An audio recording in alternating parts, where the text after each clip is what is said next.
Hello and welcome to the Ivan Show. Today we come here to wrap up the year 2023 with the breakfast show host at Magic 100 FM, Mr. Tonny Kyazze. And we are going to deep dive in infrastructure, environment and climate change, and business. A lot of things have happened throughout the year. And my guest today has hosted and talked about these issues on several occasions. It is the reason I find him in the best shoes to discuss our last episode here on IT Media. Mr. Tonny Kyazze, welcome to the show and thanks for allowing to speak to us. Wow, I'm truly delighted, and at the same time I feel so proud being the last one to cap it all. So I'm surely delighted. Thank you. In Uganda and worldwide, we have experienced a number of different occurrences in infrastructure, in climate, and in business. But right away, I want us to begin with infrastructure, which you have, by the way, discussed for a number of occasions on your show. You have hosted me to discuss it as well.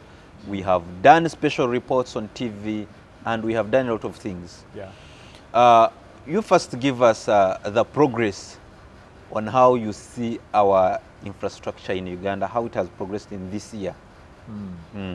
Wow, I thank you for that. It's quite an interesting, though complex question to have an answer at. Majority of our Ugandans believe and think that perhaps infrastructure is majorly roads, and that is where perhaps the education system needs to have a bit of a change, because infrastructure development for many is roads.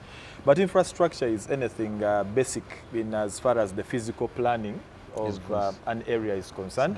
So things to do with schools, things to do with hospitals, anything. The markets that we have, from the makeshift markets to the markets we see now, where traders are paying some small money to operate from within, as well as the roads, which actually take perhaps the bigger picture when it comes to infrastructure. But anything, even the buildings we have just around us, are all part of infrastructure.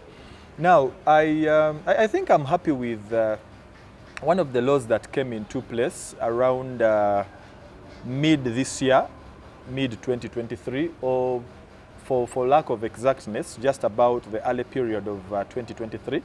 There was an infrastructure symposium that was, I think, in Kololo, the Independence Grounds, with planners, landlords, contractors, and the rest all coming together to, see to it that they come up with something positive. Meanwhile, by the way, talking about infrastructure, in the locality where we often run to and cry out to as the Central Business District, Kampala, the Kampala Capital City Authority has been, sleeping on the job, sorry to say, sleeping on the job when it comes to their Physical Planning and Infrastructure Act. But recently, maybe perhaps because we have two big summits coming through, the NAM summit as well as the G77 plus China summits, they've now come up to make things right. For example, moving of makeshift shops by the roadsides, settlements of trenches and alleyways, and lots of others. The aspect of painting of buildings has also been put into consideration. And so you see, somewhere, somehow, there is a law that guides what we are talking about. And perhaps we've been sleeping on the job, but eventually awakeness has come our way. But when I try to look at it on the angle of how we access the infrastructure we are talking about. Yes. The major infrastructure that leads us to the other infrastructures are the roads. Yes. That connectivity of the roads. Yes, indeed, it's true. We talked about it, me and you, sometime. And I and others have talked about it severally on different fora.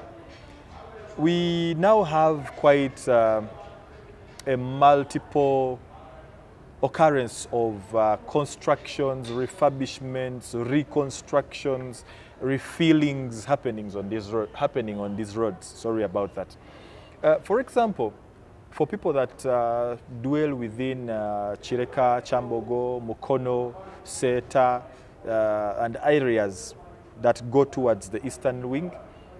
That road has been a busy road from as early as mid this year, when the extension was kicked off, to just about this time, because the works are yet to come to an end. People that come from Entebbe Road, or perhaps they live within areas of Machindye, they go towards Mutundwe, and areas just downside of Kampala CBD, you realize that the Queen's Clock Tower section and areas that surround it have all been, taken up and consumed into works for a reconstruction of a flyover, as they call it, a flyover. You do realize as well that majority of our pointers, the key areas we have in town and others, are probably having a filling process. Why? Because the rains have been too heavy, and as such, much of the road surfaces have been eroded, and as such, leaving them as potholes would not do. So works are ongoing for the refilling and the refurbishment of such roads. So when it comes to the infrastructure bit of the roads, or the road infrastructure, I want to believe a lot has been done, but even as many of us might opt to blame government, or in that case, Ministry of Works and Transportation, how about we think about the weather patterns that have not been as friendly as would have been for the roads to be in the safest of situations.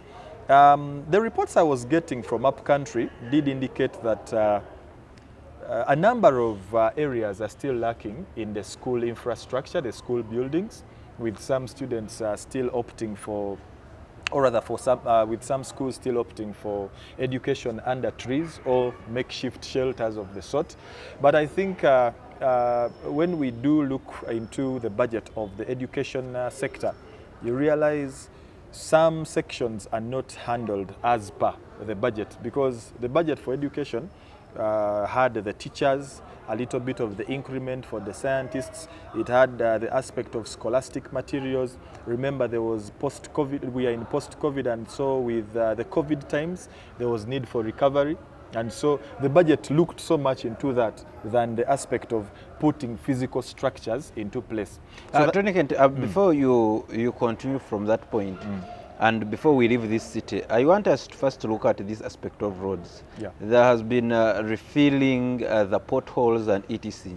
But when you compare our city, Kampala city, with other East African, even let us not go to those European cities, with other East African cities, we really find that Kampala city is still too wanting. Our roads are not very okay, and even refilling. In some areas, we find they were using soil, loam soil, to refill the potholes. And when rain comes back, you find it is really making their work look shoddy. Yeah, it is true what you make of that, but it's quite interesting as well that there is a time we had an exhibition on potholes. It was spearheaded by one of the interesting journalists in the town, in the country. It's also quite interesting to note that as we cried over potholes, it was not any different in Nairobi, not any different in Burundi, in Rwanda, and neighboring South Sudan. Now, all this is happening as a result of the rains. These rains have affected us heavily. So the road infrastructure has surely been one of the biggest of casualties, courtesy of the weather. But then, talking about the feeling bit of it, you realize there's bureaucracy and perhaps lots of protocols to follow when going into such. I mean, in my locality, my access road to my home is Maram.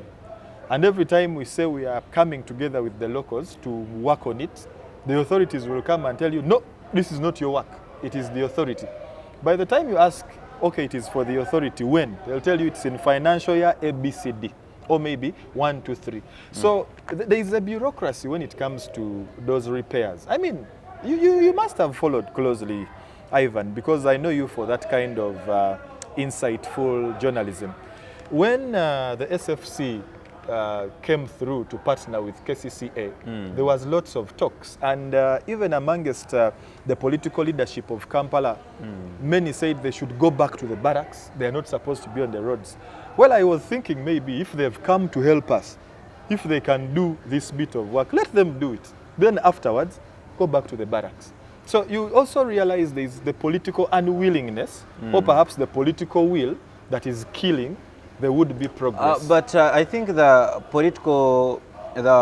politicians at KCCA, I think when they saw some characters come in to assist, like MK, and you see the also the first son. The first son has come out in public politically. Yeah, inspecting the potholes. Yes. Then, so maybe I think there was a fear that also is going to interrupt with their political calculations. No, but you see. But at the end of the day, the ordinary Ugandan is facing the beneficiary. Yes. Or not. Yes. But again, you see, where do you place the first son? If I were to ask you, where do you place the first son? He's a UPDF army officer. UPDF army officer. Yes. But by virtue of being from the first family, a son to the president, and as well a senior advisor on special operations, I would believe that being that he belongs to the first family, for which the authority of Kampala actually subscribes to, office of the president, for which we even have the Kampala ministry, the Ministry of Kampala and Affairs of Kampala. I wouldn't feel so bad seeing the first son therein. But of course, with the politics of maybe this is a campaign stunt and the likes, yes, there is need to worry perhaps, since they fall on a different side. But all in all, how I wish we could have results on the table. Because for me, it doesn't make any sense fighting for the people and not giving them what they need. What I want is my fight for the people, delivering what I need for those people. That for me would be the most important outcome. Thing yes. So, Tonny, when we look at the government created many cities. Now we have Mbarara is having a city status. We have Masaka. We have very many. Arua, very good. Jinja. Do you think the the aim and objectives of implementing such to make them have a city status are being achieved? Well, first and foremost, we also need to look at how it also comes about. Because for an area that has a certain population, for an area that has developed to a certain level, for an area that has achieved to a certain extent, the notion of city is meant to come their way. That kind of declaration comes their way. Now, unfortunately, for a city to survive, there is need for administrative costs for such implementations to happen sequentially or perhaps subsequentially. Now, you do realize that in the last two budgets, I think the last financial year and the previous financial years, there was always the gap of not enough money was availed for the running of the cities. In fact, I was so heartbroken about July, August this year, when I heard that majority of the cities would have to hold their operations because there was no money for such executions to happen. So surely the reason for which they came into city status were good. But the realistic bit of that it is right now is the query, because administrative costs and perhaps the costs to make a city what it is meant to be are not coming at the right time. When we talk about the health sector, our health sector, even in the previous, when they are reading previous budget, we saw one of the opposition MPs complaining about Mulago Hospital and even other referrals in different parts of the country. I believe they are not doing fine. Do you think the revampation needs to be done to the maximum? Well, you see, when one watches this interview, this program we are having today, they might think or feel there is a bias in our words. But I for one, as a person that has moved from one part of the country to the other, that is in Uganda, I have been to these hospitals, national referral hospitals. I have seen what there is, and I'm very impressed. But unfortunately, there are those that are still on the pending list. There are those that are on the pending list. And it's so sad that it's always that 1, 2, 3, 4, 5, 6, or up to 10 hospitals that come up. Uganda, as of now, has about 33 or so referral hospitals. Not at the level of Mulago, but we have at least 30 plus referral hospitals in the different parts of the country. I think it is a credit. It is a credit. Now, the bit of discredit is therein still. The hospitals, when you go deeper, you realize the staff are not present. Occasionally, they are absent. Fine, they've prescribed, they've checked you. The medicines are outside of those hospitals. Then, perhaps when it comes to health centers, like the 3s and 4s, which at one stage are going to be upgraded to Health Center 5 by the layout of the plan by the Ministry of Health, from what we know and what we've learned, you realize some of them are a little below par and maybe perhaps need to be upgraded. Because I would expect that a health center of sorts should have oxygen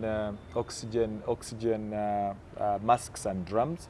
We should be able to access some of the starting point health basics for a health facility of sorts. Ambulances. Majority of the ambulances have been availed courtesy of members of parliament. This is not their jurisdiction. They are meant to lobby, they are meant to legislate, they are meant to interpret laws and the likes. Amend. But yes, amend laws, but not buy ambulances. I remember there was a scenario, I'm not so sure how close you are to your politics, Ivan, but there was a scenario just after the current regime was elected into power. One particular minister or MP back then that was not, brought back to office, opted to withdraw their kind of input. Actually, the ambulances did that. Which is really unfortunate. So I feel when we say we don't have hospitals, we are wrong. But I think what we need to be focusing on is what is in the hospitals, who are operating and running the hospitals. I mean, just this week, last week, in Bujiri Health Center, we did see the Deputy Inspector General of government went down to do a spot check and realized the medical superintendent has been absent conspicuously. So you wonder, evidently, the person is absent, never in office, and the likes. So this is where perhaps we have issues, but the infrastructure of the health facility is therein, but now the accountability of what there is, the equipment, the medicines, and then the duty appearances by staff is what we need to question. Actually, I think some time back, not this year, even this year, he repeated and did a documentary, Solomon Serwanja, about stealing from the sick. Now, the documentary in Ntungamo, stealing from the poor. Yes. And it is becoming a very common practice. People are stealing government drugs from hospitals to their private pharmacies. And when you go there, they refer you to their private pharmacy. I'm sorry I'll have to say this, but through your permission, of course. Yes. I'm this person that digs deep and reads a little more. I mean, it won't be believed, but the fact is, if I were a doctor, your sickness is my advantage.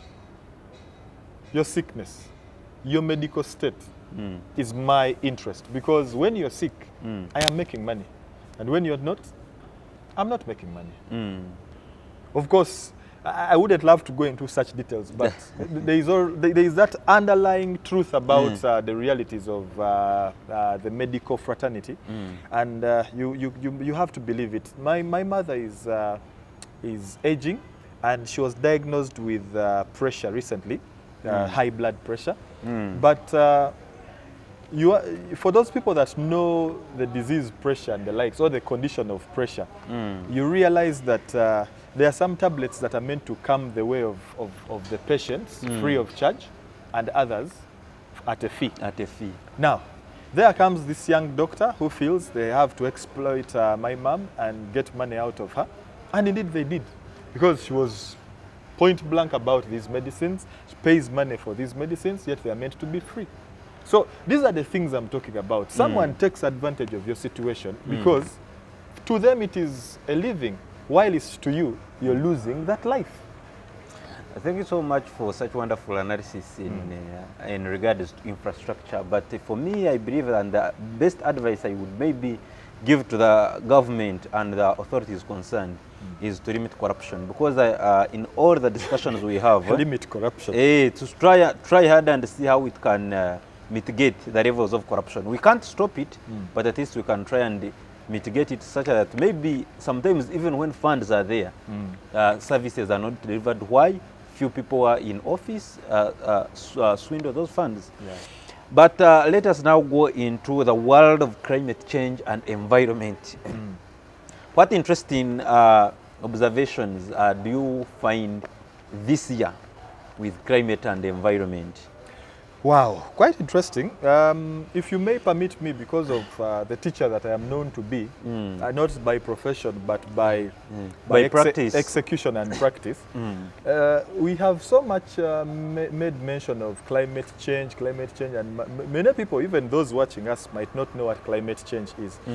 To put it simply, climate, first and foremost, is that long-term weather pattern that a place experiences. That's climate. Climate change is that change in that long-term weather pattern that place has been experiencing. Now, that place that experiences that weather pattern or not is the environment. That where we are right now is an environment. We could be in an environment of a bush, an environment of a forest, an environment of the hills, the mountains, the valleys, or the lakes. All that is an environment kind of situation. So when you bring in the aspect of asking me what has been interesting about climate change, of course I've often said it, both on opportunities I get on the radio and on TV, that what we used to see back then is no more. I mean, we used to have rains falling in April, May, or maybe May, April, May, as well as around November, December. And then within the rest of the period, it would be a stretch of sunshine. Yes. I mean, go back about 5 to 10 years ago, and you realize rain is falling unpredictably. Yes, seasons have started changing. Yes, the sun that used to shine heavily in January might not shine in January, but rather February, because in January it's going to be raining, or it has been raining from the previous years, even this particular year. And so those patterns have actually been quite an interesting element for me. And I often ask, have we changed that bit in the education sector? Because there was always that question of when do we expect rain in Uganda? Then you're like April, May, or maybe just around that period. Now today, it will be any time. I don't know, you see there is some groundwork in our education system. The moment you put any time, you are risking yourself. Yeah, of course, you don't say any time, but I'm bringing in I'm drawing the picture of now you cannot be restricted to April. You cannot be restricted to November, because outside of April and November, you have rain peaks that are even higher than the April-November rains. And so for me, that is quite an interesting element. But you see, all in all, even from where we started, infrastructure has been affected partially because of the changes in climate. The rains falling too heavily, eventually eroding and carrying away our roads and road surfaces in most cases. I mean, look at Katanga. Good report is they are going to open it for Christmas. That is the latest I've actually gotten. They are reopening it for all vehicles for Christmas, although initially it's been the medium carriage vehicles and not the heavy vehicles. You look at Busega, where the rains did disturb that road, the roundabout so badly. Look at other parts of the country generally, where it's not a caved-in section of the road. It has been potholed, if that is a tense to go by, or perhaps a verb to go by. So climate change, for me, has been quite an element, because even for the crops. I talked to a friend of mine. I know he's watching this program right now. That friend of mine has been in the business of maize. And where he is right now in Gulu, it's at the stage of harvesting, but he's opting to make it into powder, that is maize flour. So he's leaving the maize in the garden to dry. But then if it rains, then it will not be a good thing because it will rot or go bad, which is not right. Because the drying timing of the process of farming is supposed to be guided by the sun, majorly. And then drying best happens when the cones are still on the plant, not when they are off the plant. Because you leave them to dry partially before you take them to the grocery or the stores. So farming has been affected. You asked about the key aspects there. Farming has been affected because for like matoke, we often see them ripening first when it is shining, but now it is the other way around. But then for these other plants that go bad courtesy of the waters, chances are there is a problem. Even for the rice farmers, they might not be having the best of times. Yes, they do irrigate their rice farms, but now the rains are too much. So it means it's now beyond what they need, and so it is killing the business. So all in all, the weather, climate change, the changes in the climate have drastically affected the farming bit and agriculture. When we look at, when we borrow it from the infrastructure part where we have just what we concluded, we note that statistics say that averagely every day in Kampala or in these busy cities, we spend 3 productive working hours. And those, it comes with a lot of fumes, a lot of air pollution and etc., of which it is also part of the reasons why climate is affected. We have different and uncertain changes in this. So what do you think the government can do to help stabilize the climate, such farmers are assured that in this like they used to be, but now it is impossible. So what do you think the government can do or can invest in to stabilize the climate? COP23 has just come to an end, and Uganda was part of it. That is the summit that was in Dubai. COP23, amongst the biggest of agendas, is hoping to phase out the use of fossil fuels, that is petroleum and the others, with the goal being we are trying to push for electronic automobiles, electronic cars, electronic bikes. I've seen the bikes, I've seen the car as well. I've even seen the car. Okay. I'm yet to see the other version of them, maybe the trains, because our train system is not all that good, so we really can't. But at least for the cars and the bikes, I've seen that. That's one of the ways that is going to help us a lot, because if we reduce on pollution, that is air pollution, and more so fossil production or fossil burning, then chances are the troubles that we cause and to the ozone layer will be minimal. That's number one.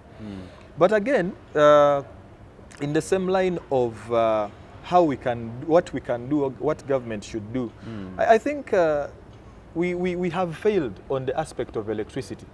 Because back then, what I called a unit was quite a cheap amount, you know. But today, a unit goes for close to 1,000 shillings. 800, 1,000. Yes, because when I buy units at 10,000, they'll give me about 10 point something, maybe 10.6, 10.5. So that's the average, 900. Thank you very much. If government could subsidize on the amount of money we pay for electricity, chances are people would use electricity than burn fossil fuels, or maybe burn charcoal, cut trees and the likes. Charcoal itself is expensive.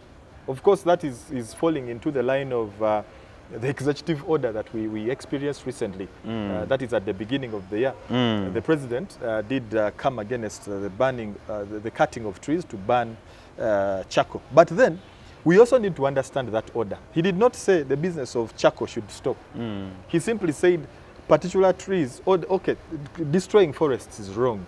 Yes?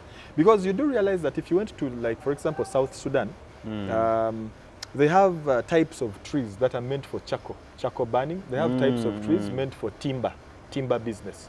So it's not any tree as per se what we are doing here.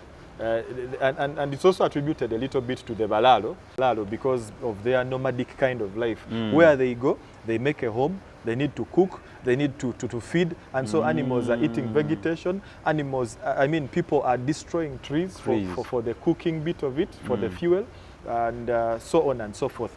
But then you also talked about how much time we lose on the road.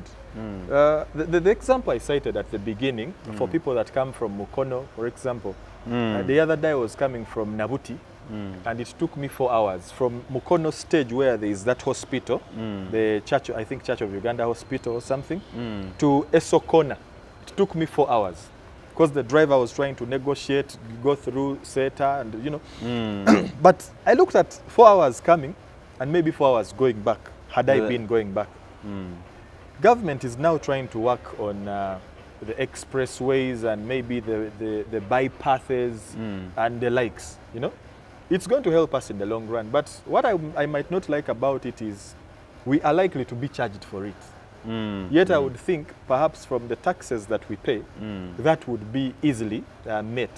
Chances are we might have to pay toll fees for most of those roads that will be the access roads, or rather the option roads. Option roads are connecting to the main. Yes, and that's saving us jam in the traffic, and more so the hours we lose.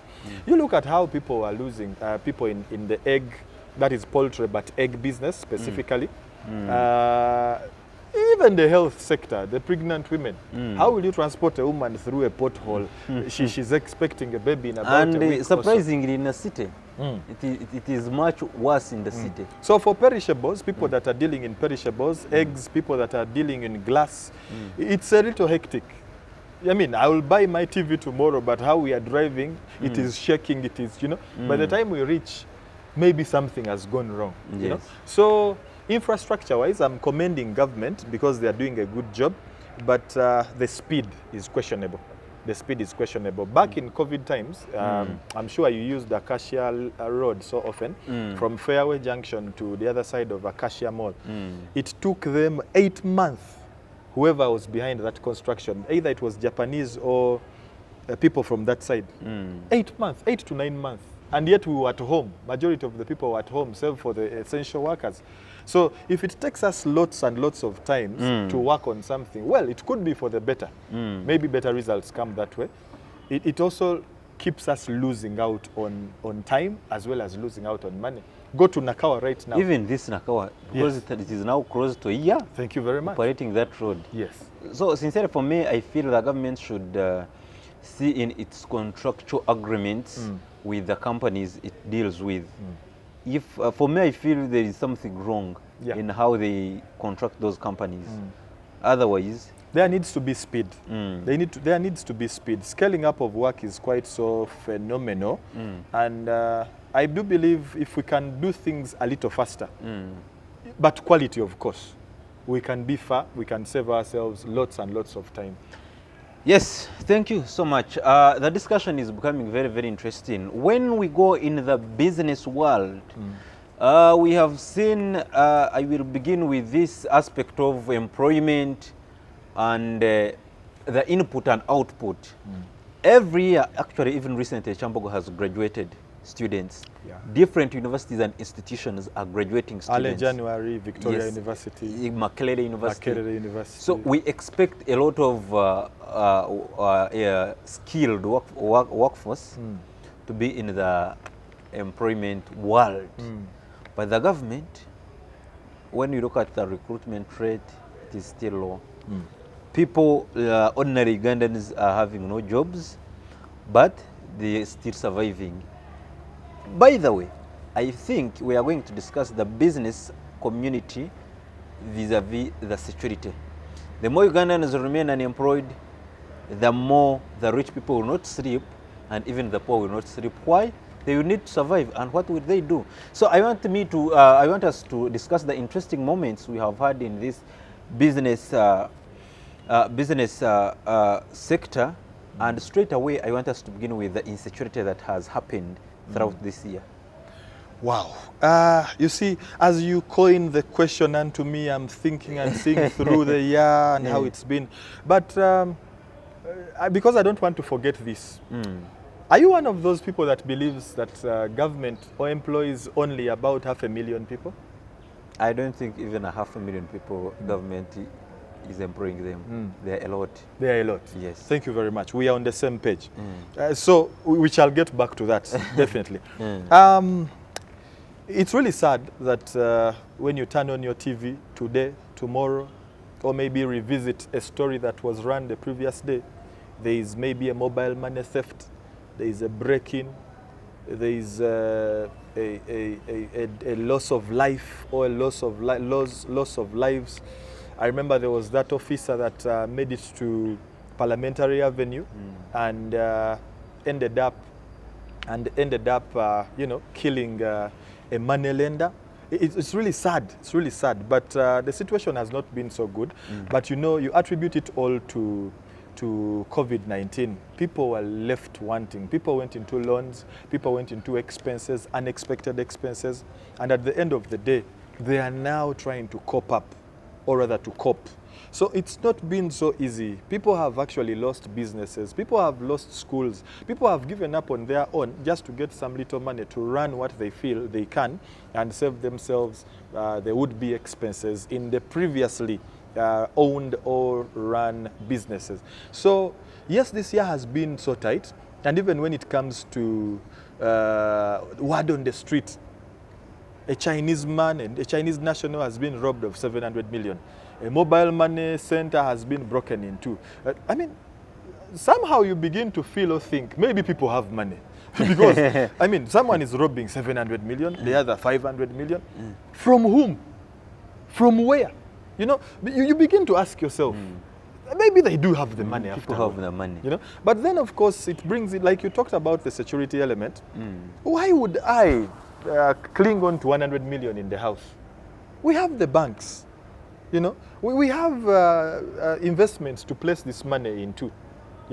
Money should be in not necessarily in liquid form, but it could be in any kind of investment. Maybe in fixed assets. Yes. Thank you very much. Fixed assets or something. So somehow I think our business literacy had dropped or even dropped somehow. And we need the professors, the Niwagabas of this world, the professors, I'm forgetting the name, but we need the Ramadan Gobis of this world, speaking to the working public, the business community, to like up their game. How do I keep my money? How do I keep my money making money? I mean, do we have integrity in society today? Ivan, today I'll leave this place with 200 million, but before you know it, along the way, someone is stopping me. Let us send. Bring the money. Which money? From where? So who has told them that I have the money? The integrity bit of it. Who has given them a lead that someone is coming with money? I remember even just before we went into, before we came into this year, there was an incident that happened along the Kolo airstrip. Someone was stopped and their money snatched. The guns that are used for the robberies, where they are coming from is questionable. Because about 2-3 years ago, the president issued the screening, rather the fingerprinting of guns, for which we thought perhaps a fingerprint of a gun would mean the gun only works with you, because mine is not, But the guns are still available, and that technology is yet to be deployed to the fullness, So it is all questionable. Where do they get the bullets? Yes, maybe I steal a gun, but do I have bullets? Where do I get the bullets? At one stage, one of the newspapers ran a story indicating that it was possible to hire a gun for a day for about 200 shillings or something. Yes, you could look it up and see. That story ran in one of the papers. Normally, the president describes it as the bad paper. And so... That is probably must be Diamond. Yes, that is the one. So you realize access to guns is somewhat an easy thing. More easier for people to access guns. Security companies are having guns. But do the laws that guide and bound the UPDF, the police, and the prisons perhaps fall in as the same laws that bound and bind security companies, the private security companies? That is a big question we need to be asking. So just like you said, what you said about the business, it's actually majorly the bad side of the business that is actually taking up our discussion, because there's been lots and lots of misfortune. Lots and lots of misfortune. And why these are happening, perhaps like you said, when a populace is not having jobs, they seek to find what to do. So the jobs they find, robberies, thuggeries, break-ins, and the likes. And these are young boys. Have you tried to look up and see who these people are? Leave alone the ones that are stealing with the barrel of the gun or at the barrel of the gun. Young boys are the ones in such insecurities, holding knives, pangas, 18 to about 25. That's why I told you that the universities and even the institutions are raising more students, but now they are not given jobs. No, but and you out see, of depression and what? You see, there is what we call capacity building. Yeah. The government has failed on that. But what has the university done? You say we can blame government, but what has the university done? Ivan is a graduate of communication, and here he is having a channel. He even has a consultancy. But another graduate of communication is not doing the same. So chances are you picked your lectures differently as compared to the other person. You cannot tell me you're coming out, you have a camera, but you fail to use it. You are waiting for a gig or official appointment by a media house. No. That one is now not a problem of government. It's now what we are given in the university. Does it impart significance? Or perhaps when I move out, I have to sit and wait. Thank you. As we wind up our discussion a few minutes from now, I want us to look at the hazards or unplanned uncertainties that are coming in, that have come in the business world, and that are maybe are soon coming. We see this year actually, the saga of Ensenene, what happened to grasshoppers. Grasshoppers delayed. We see every other day there are price fluctuations. Where does this leave the business and traders? Of course, like you said it, these are uncertainties, and of course Ensenene is not one thing to benchmark and say I'm a businessman, because this is one thing that comes once in a while. But people have ventured in that business, by the way. Very much so. Why I'm saying it's not something to look into is because this year they might not come, as in the next year rather. Yeah, you might have them this year, next year there is nothing completely. So if you're only waiting and benchmarking in Ensenene, you're out of the picture. But I'm trying to look at the whole scoop of the business section.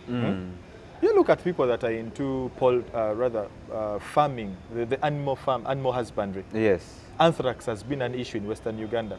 Curfew has been so much on the animals and on the farms. And you believe if there is going to be meat production, it will be expensive. Or even dairy production, it will be expensive because farmers have been affected, and those that have the product that we need will have to take advantage, you know. On the other hand, you do realize that fires have been an issue for traders. Yes. The most recent one is City House. People lost millions and millions of shillings. You don't leave schools out of the business fraternity, more so if they are private, because they are making money at the end of the day. Schools have been gutted severally, and so the losses that come through. But now the advantage with such persons or such fraternities of business is that they have a reason, or they have an opportunity to ensure their businesses. In that even if there was a burglary, a fire, insurance policies come in. But unfortunately, how will you insure Ensenene? Now that's where I was trying to say, Ensenene is a little... It's out of context. Yes, it's out of context. It's something that simply befalls you. It's natural. Yes, you make the money out of it. But where exactly is it defined as a business is the query. So business-wise, I'm sure maybe we shall be picking up by the festive season shopping and period. But I did not see a lot of it during the Eids for the Muslims, the 2 Eids that come in the year. But yet we often see people in the shops, people in the animal husbandry, people in farming and others, all combined, because the ones selling clothes, shoes, selling cosmetics and the likes, all work together during that time. They all have someone to sell to.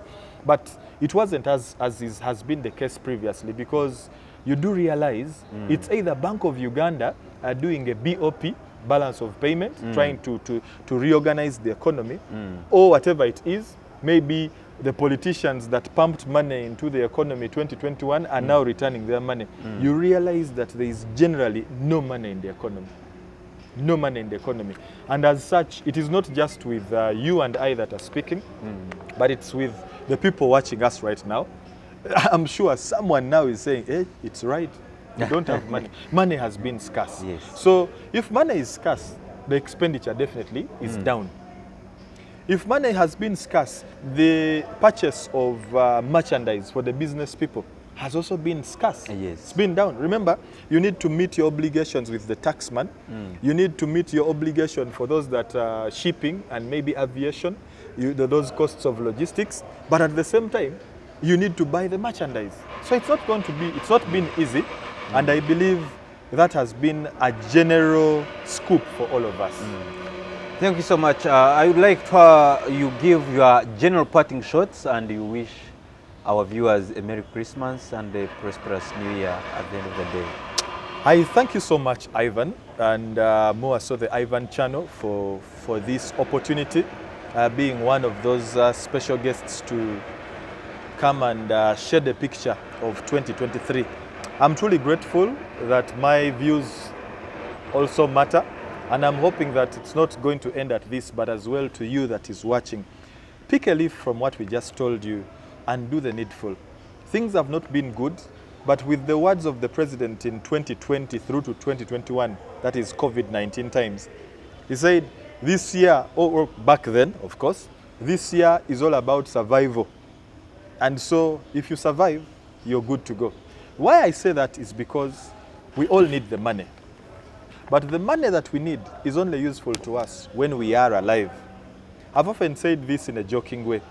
Go to a graveyard, a cemetery, take money, bury it within a grave, or within each grave, bury money. Come back after 10 years. The money will be intact. If not, it was only taken by thieves that dug into the graves. What am I meaning? When you are dead, money is useless to you. But when you are alive, the money makes the usefulness that you need it for very much a realistic thing. So let's stay alive and look forward to working better and smarter. The money that we want shall come our way. Happy New Year, but first and foremost, Merry, Merry Christmas. Thank you so much, Mr. Tonny Kyazze, a breakfast show host at Magic 100 FM, for wrapping our year 2023 with IT media on the Ivan Show. We are so grateful that you have accepted our invitation and for a wonderful discussion you have had with us. We have had a different and a smooth discussion in business, community, infrastructure, and of course in climate and in climate change and security. Environment. So we believe that in 2023, what we have not achieved, let us reschedule that to the new year of 2024. It's even possible within the last days of 2020, between yes. now and the end, it to is possible. Yes. But most importantly, as my guest has said, let us keep ourselves safe. Let us be sensitive when we are traveling back to our homes, when we are traveling here and there, when we are making shoppings. We keep ourselves very, very healthy and safe. Importantly, in 2024, we need you alive. Yeah. Merry Christmas and a prosperous New Year. I am Ivan Tukundane, and this is the Ivan Show. IT Media. Empowering truth. Inspiring change.